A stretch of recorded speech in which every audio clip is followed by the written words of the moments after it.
As I said, I don't think there is any of us in this room that will forget this moment. Today, I want to speak with you about gratitude, not just as a feeling, but as a force that moves people to act, to give, and to change the world. And there's no better moment than this one to reflect on that power. The Rotary Foundation, to me, is more than just an organization. It's a heartbeat, a force of change that turns hope into reality. We witness the undeniable power of service, the way that compassion ripples across communities, breaking barriers and lifting lives all of the time. Rotary's not just a movement. It's a family, united by empathy and a belief in kindness, as you've heard so many times already this week. Kindness is an action. As Rotary leaders, we often focus, and rightly so, on strategy and service and stewardship. Today, I want to lean into something just a little quieter, yet just as powerful, and that is gratitude. Every thank you note, every phone call, every story that you share is a way to say to our donors, you matter. Your gift matters. And together, we are making a difference. My friends, each year we set a comprehensive fundraising goal, one that includes gifts to our annual fund, our endowment fund, and our Polio Plus fund. I am pleased to share with all of you that our goal for 2026-2027 is $500 million US. Now, while that is an ambitious goal, we did it last year. We know that we can achieve this. And if I may say it this way, I think we may have got a little kickstart today. So let's talk specifically about Polio Plus. This is where each of us can make a very tangible difference. So here is my personal challenge to each of you. I want you to mentor 5 clubs in your district that have never hosted a polio fundraising event. You all know that there's clubs in your district that don't do this. Encourage the ones that do to keep going, but find 5 that haven't. And when each of those clubs raises just $1,500 US, that amount, as we know, is matched 2-to-1 by the Gates Foundation, turning it into $4,500. That's real leverage. That's real impact. And with your leadership, it brings us closer to our 50 million annual Polio Plus goal. Do we think we can do this? Okay. Together, tonight, as we gather for our Polio Deliver on a Promise dinner, I know we're going to be inspired. We're going to have fun. We're going to be inspired by stories of progress, inspired by the passion that's in this room, and inspired by the knowledge with just a little bit more effort and a lot more gratitude, we can reach our goals and we can change the world. In late December of 2021, as then President-elect, I had to take part in the easiest, hardest decision I've ever made: to hold the 2022 International Assembly virtually due to COVID-19. As we all remember, the Omicron variant was spreading quickly, and gathering global leaders together wasn't just risky, it was irresponsible. I will tell you that I had a good cry, as did many of the governors-elect, as you can imagine, whose bags were already packed. And one of those leaders was Debbie. Now, I want you to fast forward to May 1st of that following year, when Debbie was 2 days away from hosting her district conference, an event that she was really excited about, but another she would not attend. Debbie and her husband Russell were driving down a busy 2-lane highway in North Carolina when suddenly the car in the oncoming lane suddenly veered across the center line, heading straight for them. Russell, an experienced drag racer, even at 80, had seconds to decide. To the left, a line of cars; to the right, a ditch and a concrete culvert. He gripped the wheel, he held his lane, and he prayed. The car hit them head on. The driver lost her life. Debbie and Russell survived. Yes, you can clap for that. And then, in talking with Debbie, she shared with me, blessings began to reveal themselves. An off-duty state trooper had been trailing the reckless driver. He witnessed the crash, and within minutes, ambulances were on the scene. At the hospital, he told Russell that had he swerved to the left, he would have collided with another car, possibly killing all of them involved. That car had a grandmother and 2 small children inside. Another miracle, an orthopedic nurse happened to be in the line of cars. She saw Debbie's arm, broken, bone protruding. She calmly reset it with a stick and Russell's belt. The hospital said that her quick action made all of the difference. And one more piece of news, some good fortune. The driver who hit them had thousands of fentanyl-laced pills in their car. If those pills had reached the streets, countless young lives could have been lost, but they weren't, because Russell held his lane. Debbie missed her district conference. She endured pain and recovery.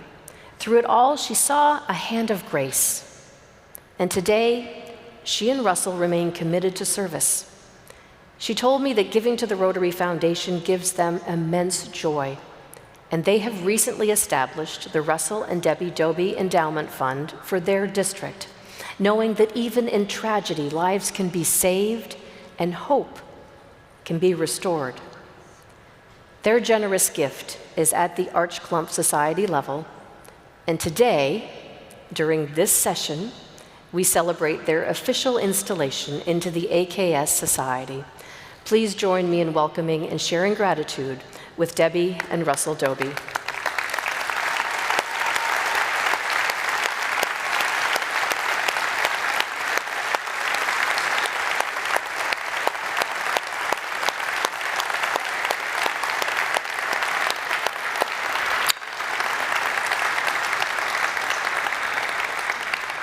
I love you both. I also want to share with you today the story of Mo Eid. Mo was formerly a humanitarian response specialist for the United Nations Relief Work Agency in Palestine, and now serves as a program officer for the Rotary Peace Centers, supporting our fellows at the Makerere Center in Uganda and the Başakşehir University in Turkey.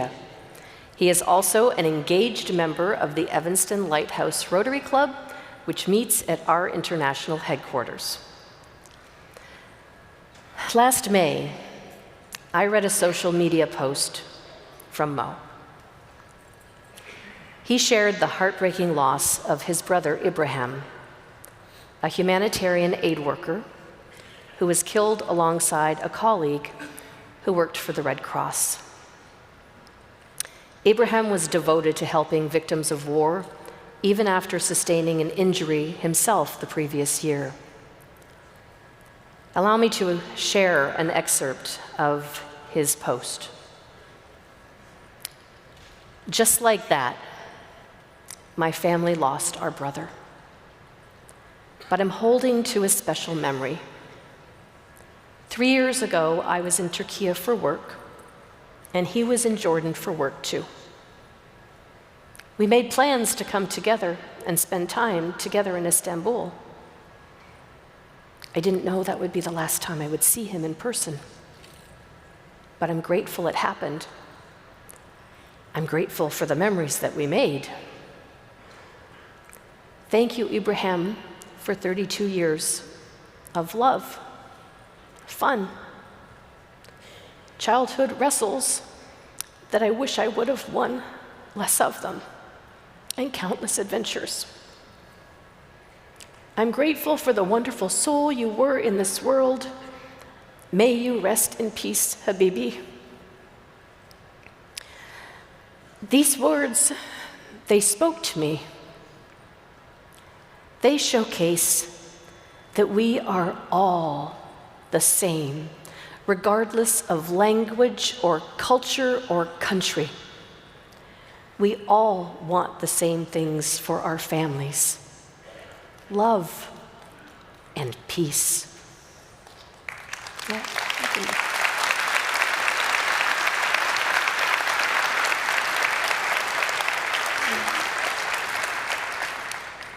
As Rotary members, we stand united in fostering peace, not just through our words, but through our actions. Today, I want to share with you a very special action, one created by Chuck and Carol Stocking. Chuck is a member of the Rotary Club of Toledo, Ohio. Deeply moved by Mo's loss, Chuck decided he wanted to find a way to support his friend. In doing so, he has created the Ibrahim Eid Fund to support Peace Fellows at the Makerere Peace Center in Kampala, Uganda.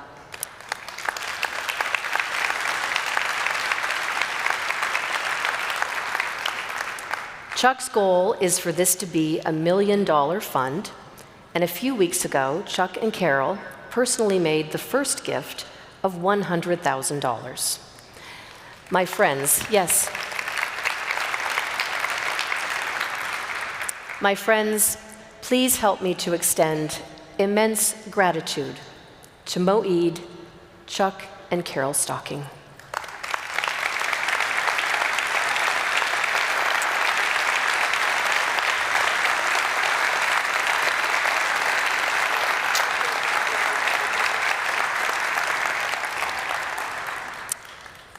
Carol shared with me a letter from Mo's mom last night that literally brought me right to the core. And if you have a chance and you're interested in supporting this initiative, I know Chuck's going to be around here for a little while, and you can also talk with me as well. I love you guys. Peace building is at the core of every program, embedded in every initiative and every project supported by the Rotary Foundation. We strive to create environments where peace can flourish and build cycles of impact that sustain change. Every day through the work of our foundation, lives are spared, hearts are lifted, communities are strengthened. Rotary is not divided. We are one, united in the pursuit of a better future for all. Find your passion. Find your passion within Rotary's foundation programs, whether it's health, clean water, education, environmental relief, or peace. Each effort contributes to a world where kindness prevails. I want to leave you with one final story today. Some time ago, I was visiting my brother. We went shopping one afternoon, and the only thing that I wanted to purchase was a gratitude journal. This was a trend a few years ago where you would write 3 things a day down in a book that you were grateful for, the premise being that it would manifest the power of positive thinking. And I thought this was a really good thing. So we were in a lovely little boutique when I found my book in a basket on the floor. Very quietly, I said to my husband, "This is my gratitude journal." I looked around a little bit more, and then I went up to the counter to pay. And I watched as the clerk went down to one end of the counter, and he took out this beautiful tissue paper, and he carefully wrapped the book. And then he went down to the other end of the counter where he found a blue box with gold lines all over the top. He finished it off with an elaborate bow, and then he came forward and he gave it to me. He said, "I couldn't help but overhear what you said, that this is going to be your gratitude journal." He said, "I want to be the first entry in your book." He said, "I want you to write that the man that sold me this book made it an even more beautiful experience. And he is indeed the first entry in my book." Governors-elect and partners, when you arrive in your breakout rooms in just a few moments, you are going to find a personal gift from President-elect Yinka and myself, a gratitude journal, and note cards. And tonight, you will receive an email with a 2-page gratitude toolkit. The kit contains sample gratitude language, best practices for emails and calls and personal notes, and so much more. At Rotary, gratitude isn't just a gesture. It's a reflection of our values. When we thank our donors, we honor their belief in a better world and recognize their role in making it happen. So let me share, in closing, what will be my 3 entries in my own gratitude journal today. The first, with gratitude to Ravi Shankar and Paula for your life-altering gift, and most importantly, for your generous and kind hearts. The second entry, with gratitude to Debbie and Russell for your bravery, your perseverance, and for your profound love of Rotary. And the third, in gratitude to Mo and Chuck and Carol. Mo, for your beautiful brother. Chuck and Carol, for being healing humans.